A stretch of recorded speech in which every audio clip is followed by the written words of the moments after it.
Hello again and welcome to another edition of Southern Country. Hi, I'm Herb Suds and welcome to the show. We're here at the Garden State Exhibit Center in Somerset, New Jersey. We're at a horse show. Is it sort of similar? It's a horse expo. You're at the Ford Truck Tri-State Horse World Expo. This lady is Denise Isaac and she is head lady here. She can tell us what the expo is all about. It's expos for the horse enthusiast and just the horse lover and all of us. We've got products and services for everybody.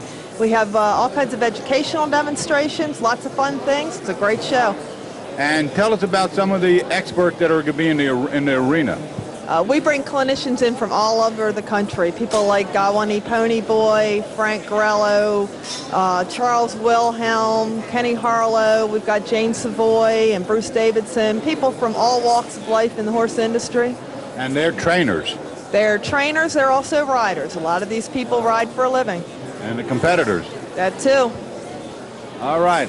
Thanks a lot, Denise. Appreciate it. We're going to take a walk around, and we're going to check out some of these people that Denise just mentioned. You'll see them here in Southern Country.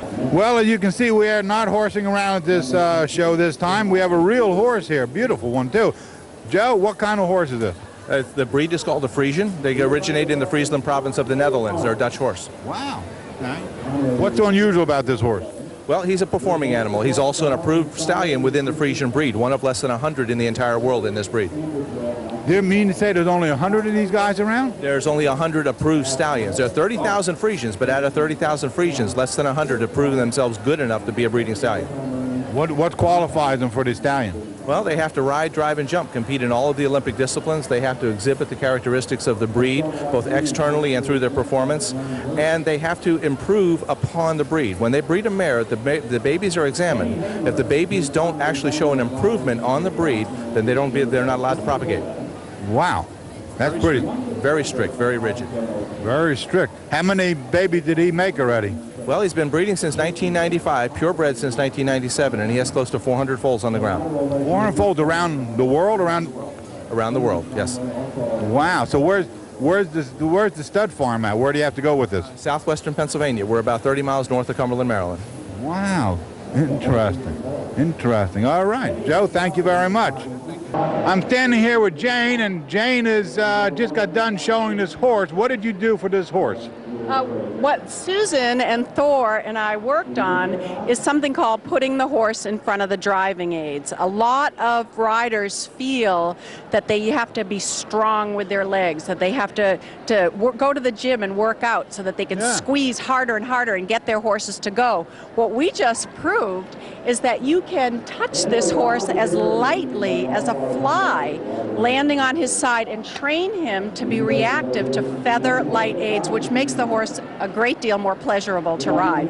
And you do this you go around the country doing this? I go around the country doing this, and I do it at my home base. Where's home base? Well, I have two home bases, best of both worlds. I'm in Vermont in the summer, and I'm in Florida in the winter. Ooh, don't be jealous. Don't hate to me. Come to visit you in Florida, I know that. Really. Now, you actually train horses? I do train horses, yes. And I train riders. I've trained riders who have competed in the last two Olympics. Wow, no kidding, last two Olympics? Mm-hmm. Whoa, all right. Well, how long have you been fooling with horses? Oh, since I was 8 years old, which was probably, 12 years ago? Yeah, at least. Maybe not quite. This is a beautiful horse. It's beautiful, with an absolutely fabulous character, fabulous temperament. This horse is pretty well trained. Yes, very nicely. How long does it take you to train a horse and a rider together? Oh, it depends on how far you're going. For Grand Prix dressage, which is what I do, it takes 4 to 6 years to train them to that level, and then another 2 years to get them established at that level. How long do they have to come and visit you for this? Once a year? Oh, no. The horses are usually in training like 5 days a week. Wow. Yeah. Good. It's a full-time program. And how old does the horse have to be before you accept them into your program? Usually around 4 years old. Yeah. What's the oldest horse you train? The oldest horse I train right now is actually 21 years old. What's the oldest rider you train? The oldest rider I have is in her early 60s. That's so. Well, that's what's so nice about horse sports. It's something you can do at any age. Yeah. Well, thanks a lot for being on Southern Country, Joe. Thank you very much, Jane. As we continue to walk around the Horse World Expo here at the Garden State Exhibit Center in Somerset, New Jersey, we ran into Kenny Harlow. Kenny, tell us about your training stable. What we do is go all over the country doing clinics and demonstrations, showing people how to communicate and understand how the horse thinks and how you can put things in small enough steps for them to follow what you're doing. We have a lot of different programs here. We're demonstrating on horses that have spooking issues, horses that have bad ground manners. Probably any problem you can think of in any riding discipline, we cover it, and that's what we're doing here. What brand of horse has the most problems? What breed, should I say? If I answered that question, I'd get in a lot of trouble with it. But we won't answer that question. How long you been in business, Kenny? I've been doing this, traveling all over for pretty close to 10 years. And you travel all over the country? I go all over the United States and England. Wow. They have troublesome horses in England? What's funny is the horses that I work over there, the UK American Quarter Horse Association take me over there. Most of the horses I work originated from here. How old are the horses that you work with? All ages or just youngins? I work with them anywhere from 2 years old on up. The horse we was working today in my first demo was 23. 23? Still ain't learned yet, huh? Oh, they learned a lot of bad habits that they wanted to switch. There you go. Okay. Well, thank you very much, Kenny. Well, my friends, as we continue to horse around, we have Frank here, and Frank can tell us what kind of horse we have here. Well, this kind of horse is called the Lusitano, or the Portuguese horse. Now, what's so different about this horse than any other horse, the Frisians, for instance? Well, the Frisian is really one of the descendants of the Lusitano horses from an old past, you know, as most of the riding breeds of today are.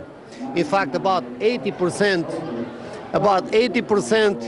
of the horse, the riding horses of today are descended from these Iberic horses, you know.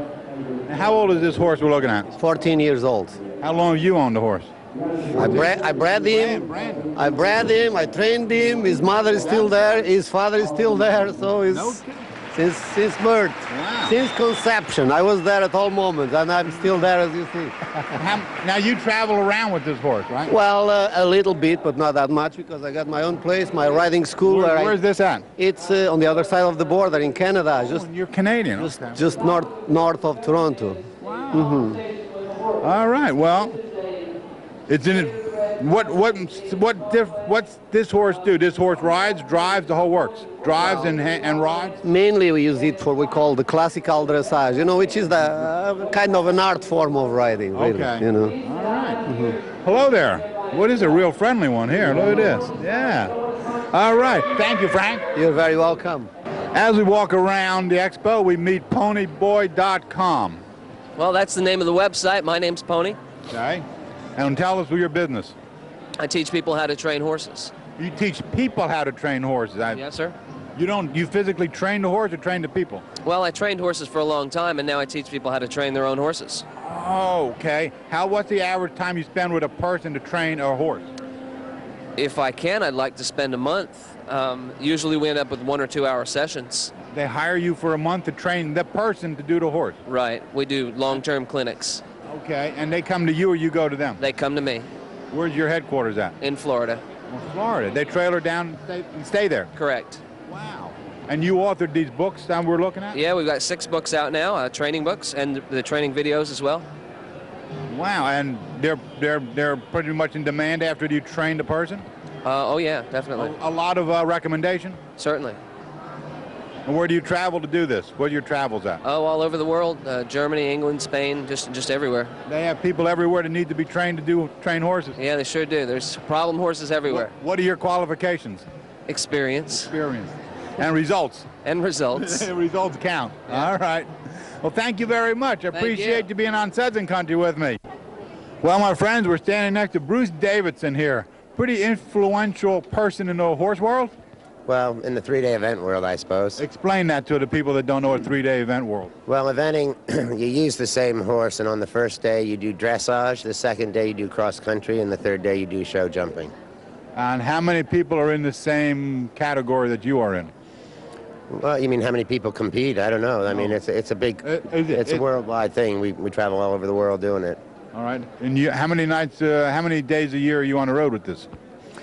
Well, I would say out of 52 weekends, I probably compete about 49 of them. No kidding. Now, where do you compete at? How far around do we go?